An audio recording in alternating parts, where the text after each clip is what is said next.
Hall Street in Lebanon.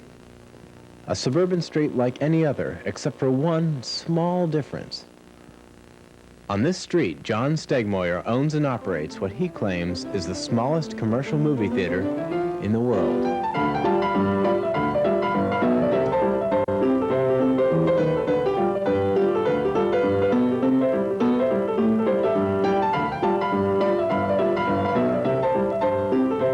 It's a dream I had many years ago to put up a small theater. While I was in the Navy, I thought of this.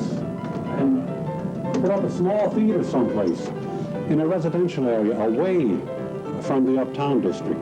And therefore the name Off-Broadway, because it's not on the main drag. It's the smallest movie theater in the world.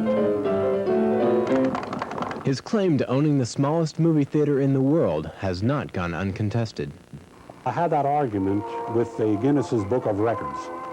They claim there is a 37-seat theater, and there is, by the way, not claim, there is a 37-seat theater on the Isle of Mull in Scotland.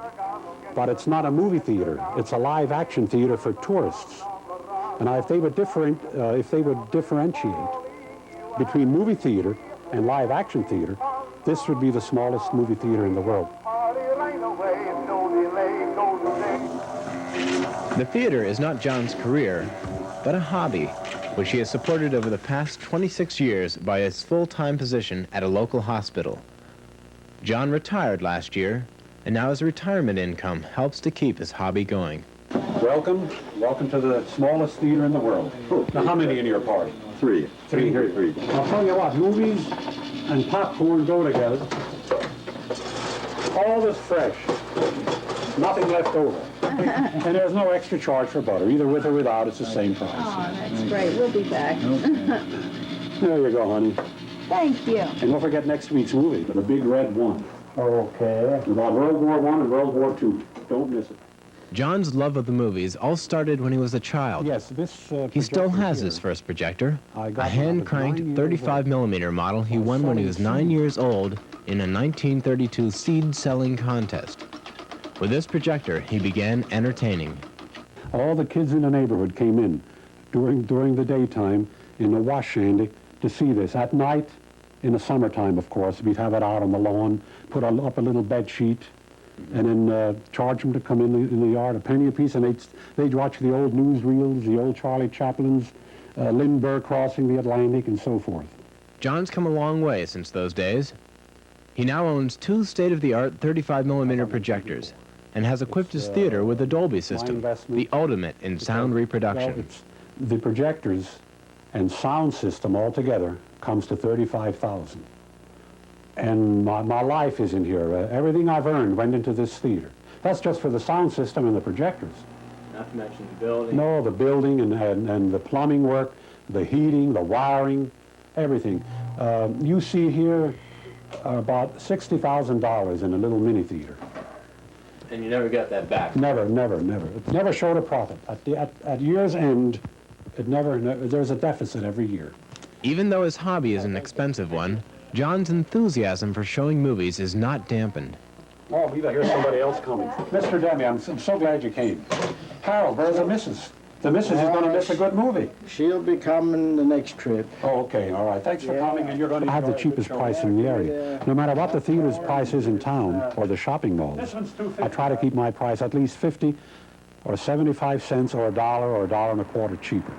The potential is here, but enough people don't come in to help pay all the expenses.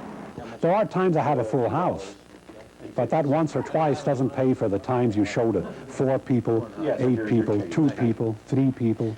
Before each show, John gives a brief talk, welcoming the audience to his theater. I want to thank you people for coming in here, supporting the little theater.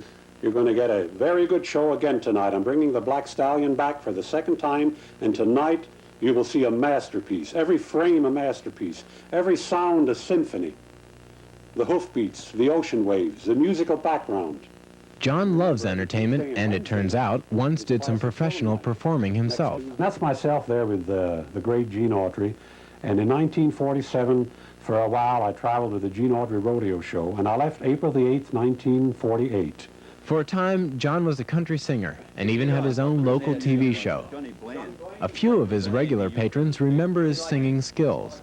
You can't have him understand he's just about as good as he was back in the 50s, you know? He sounds just about like Gene Autry. Well, after a bit of coaxing, they convinced John to sing with one of his old recordings and share some of his musical talent.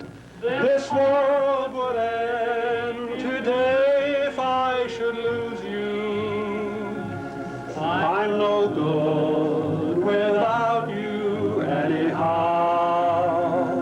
This world would end today if I should lose you. Oh, darling, I'm telling you now. Have I thought? But you understand that I was age 25 on here. Now I'm age 57. So it doesn't go as good, you see. Keep going. Although his expenses are difficult to meet, John gets a great amount of satisfaction showing his audience films the way they were meant to be seen. His hobby is truly a labor of love. Darling, I'm telling you now. I knew that it wouldn't earn me a living. I knew that. But I at least hoped it would earn a small profit or perhaps break even.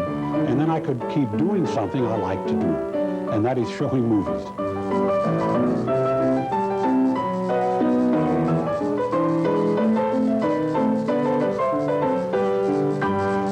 Thanks again for coming, and I hope to see you next week.